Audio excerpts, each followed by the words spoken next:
Segons un estudi encarregat pel Banc Mundial, la contaminació atmosfèrica és actualment la quarta causa de mort a nivell mundial i provoca la mort de vora 5 milions de persones cada any. Cada any moren 12 vegades més persones per contaminació atmosfèrica que no pas per accidents de trànsit. Segons Ecologistes en Acció, un 99% de la població espanyola està exposada a uns nivells de contaminació superiors als que recomana l'Organització Mundial de la Salut. Complir els estàndards de la Unió Europea, els valors que fixa la normativa, no és suficient, perquè la contaminació mata també per sota d'aquests nivells. Tot i així, si prenem aquests límits de la Unió Europea, un 36% de la gent respira aire contaminat. En zones urbanes el trànsit és la principal font d'aquesta contaminació, però la presència d'indústries també afecta fortament aquesta qualitat de l'aire.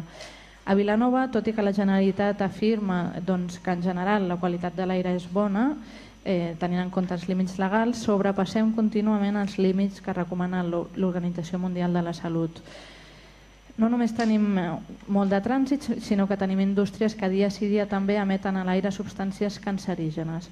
En concret tenim una indústria que s'anomena Componentes Vilanova, que presumptament sobrepassa la capacitat de tractament autoritzada i que presumptament emet a l'aire, segons un estudi encarregat pels propis veïns, substàncies que no hauria d'emetre en concentracions que sobrepassen no només les recomanacions de l'OMS, sinó també els límits legals. Pel govern aquest és un problema de 4 veïns i fins ara no s'ha demostrat que l'empresa incompleixi cap normativa. No obstant això, les mesures de soroll realitzades per la policia i altres estudis encarregats pels veïns, analítiques de sang i fotografies assenyalen el contrari. Per la CUP aquest és un problema no només de 4 veïns, sinó que és un problema de salut pública que afecta tota la ciutat i s'ha de considerar com a tal.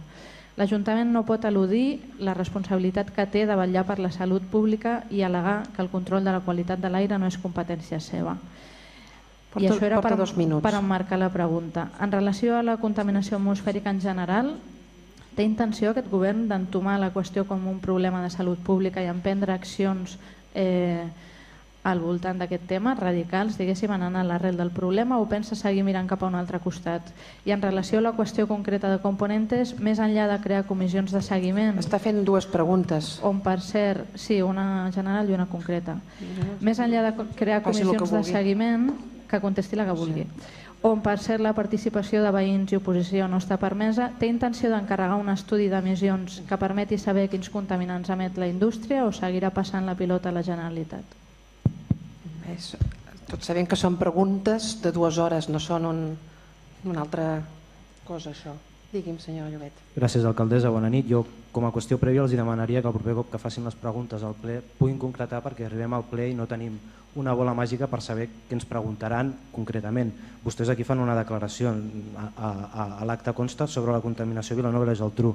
Jo m'havia preparat una resposta sobre la contaminació lumínica, acústica, atmosfèrica, del sol, de les aigües.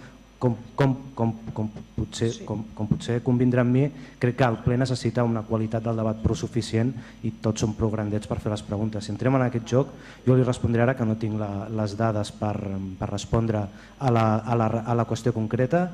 Sí que li dic que a la comissió informativa del passat dilluns vàrem explicar tots els passos que farem, tots els estudis que demanarem. Vostè no va venir, en tot cas tenen un regidor del seu grup que li pot explicar perquè estava present totes aquestes qüestions que farem respecte a aquesta indústria concreta. I en relació a la resposta genèrica, informar que la zona de Vilanova i la Geltrú forma part de la zona de qualitat de l'aire 3, Penedès-Garraf, on els nivells de qualitat de l'aire mesurats per diòxid de nitrogen, diòxid de sofre, monòxid de carboni, partícules de suspensió de diàmetre inferior a 10 micres, les partícules de suspensió amb diàmetre inferior a 2,5 micres, el benzè i el plom són inferiors als valors límit establerts per la normativa vigent.